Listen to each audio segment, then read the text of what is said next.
Okay. Danny Richards, scholar, athlete, brother, son. There are many words that can describe Danny, but after spending half an hour interviewing him, I think the best word to describe him is caring. I could tell how much his family means to him and that he would do anything for them. Danny lived in Boulder, Colorado with his parents Judy and Fletcher and two sisters, Lauren and Maddie. He also has two dogs, Cutler and Claire, and a cat named Lucky. In my interview, I asked Danny about many aspects of his life, and he answered each one with thought and honesty.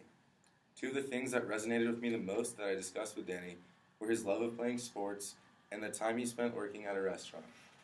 Danny has been involved in sports his entire life. He played soccer, basketball, and football in high school.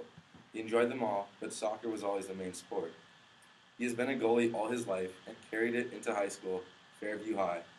His senior year, they were the number one seed going into state championship playoffs after they pulled off an 8-game winning streak.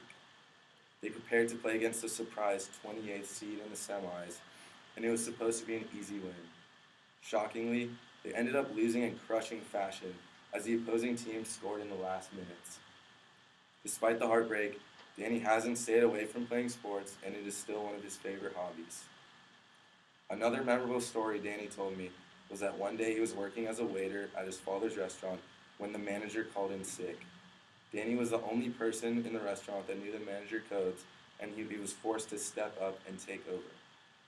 He spent the rest of the day telling people twice his age what to do and making sure the restaurant ran smoothly. Danny was very humble about having to run a restaurant, but to me it was very impressive and surely gave a great deal of both career and life experience. I had an excellent time interviewing Danny, and he is certainly an extraordinary person. I'm glad I got the opportunity to get to know one of my classmates a little better, and I hope that now you two feel the same way.